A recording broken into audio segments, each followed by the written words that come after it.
മഞ്ചേശ്വരമാണ് നമ്മുടെ കാസർഗോഡ് ജില്ലായത്തെ മണ്ഡലം. സുരേന്ദ്രൻ BJP സംസ്ഥാന അധ്യക്ഷനും AK മത്സരത്തിലുള്ള മത്സരം. കഴിഞ്ഞ തവണ രണ്ടുപേരും ഏകദേശം തുല്യമായ വോട്ട്, ചെറിയ വോട്ടാണ് അവർ വ്യത്യാസമുണ്ടെന്ന് UDF ജയിച്ച മണ്ഡലമാണത്. നോക്കുകയാണെങ്കിൽ തദ്ദേശത്തിൽ മാത്രമാണ് LDF മുമ്പിൽ വന്നത്. പിന്നെ ലോക്സഭയിൽ UDF വോട്ട് പിടിക്കുന്നുണ്ടെങ്കിൽ നിയമസഭകളിൽ വരുമ്പോൾ NDയും UDF തമ്മിലുള്ള വോട്ട് ശതമാനം ഏകദേശം തുല്യമാണ് ആവാറ്. അതുകൊണ്ട് തന്നെ ഇത്തവണയും ഇവർ തമ്മിലുള്ള മത്സരം ഒരു തുല്യമായ ബലാബലമാവുക എന്നാണ് നമ്മൾ പ്രവചിക്കുന്നത്.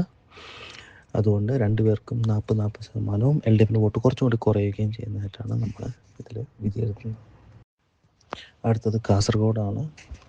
അവിടെ അശ്വിനിയും ഷാനവാസ് പടൂറും മാഹിൻ അജിയാണ് മത്സരിക്കുന്നത്. ഇത് UDFും NDയും തമ്മിലുള്ള മത്സരമാണ്. LDF ഇല്ല. ഒരു 9% ലീഡ് അവർക്ക് UDF ഉണ്ടായിരുന്നു.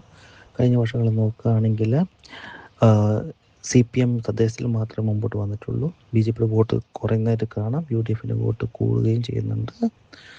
അപ്പോൾ അതനുസരിച്ച് നോക്കുകയാണെങ്കിൽ ഇത്തവണയും UDF നല്ലൊരു മെജോറിറ്റി എടുക്കാനുള്ള ചാൻസസ് ഉണ്ട്. നമുക്ക് ഈ 2026 നോക്കുകയാണെങ്കിൽ UDF ഏകദേശം ഒരു 44%, NDA 33%, LDF 22% ആയിരിക്കും നേടുന്നത്. അടുത്തത് ഉദുമയാണ് കാസർഗോഡുള്ള. ഇവിടെ CPM നല്ല 8% ജയിച്ചാണ്. BJP കളത്തിലെ എല്ലാ 12% ആകെ. ശ്രദ്ധിച്ചാൽ കണ്ടാൽ അറിയാം, നിയമസഭയിൽ ആണ് LDF വരാറ് എപ്പോഴും. ലോക്സഭ വരുമ്പോൾ UDF കയറി വരികയും. തദ്ദേശം നോക്കുകയാണെങ്കിൽ LDFും UDFും ഒരുമിച്ച് നിൽക്കുന്ന മണ്ഡലമാണിത്. BJPക്ക് 20% മുകളിലേക്ക് എന്തായാലും സീറ്റ് ഒരു ഇലക്ഷനും ഇവിടെ കിട്ടിയിട്ടില്ല. നോക്കുകയാണെങ്കിൽ ഇത്തവണയും ഒരു ബലാബല മത്സരമായിരിക്കും നടക്കുന്നത്. ചിലപ്പോൾ ഒരു ചെറിയൊരു ലീഡിൽ UDF ജയിച്ചെന്നിരിക്കാം.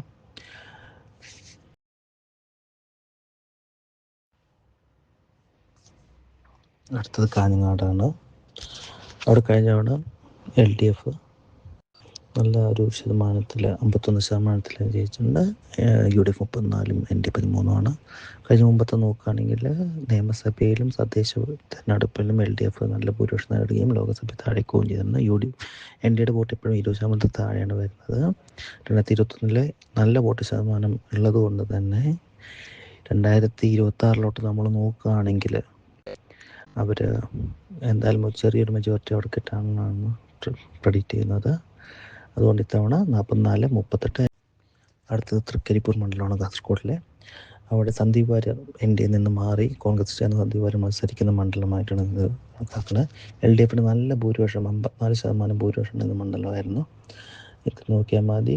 ലോക്സഭയിൽ UDF മോളിൽ കയറിയിട്ടുണ്ടെങ്കിലും തദ്ദേശത്തിൽ പിന്നെയും LDF മോളിൽ കയറുകയും 2021 ഇലക്ഷനിലെ LDFിൻ്റെ മെജോറിറ്റി അത്രയും കൂടുതലായതുകൊണ്ട് തന്നെ ഇത്തവണയും LDFിന് ചെറിയൊരു മെജോറിറ്റിയാണ്. നല്ല ശക്തമായ ബലമുണ്ടെങ്കിലും LDFിന് ചെറിയൊരു മെജോറിറ്റിയാണെന്ന് നമ്മൾ വിചാരിക്കുന്നത്.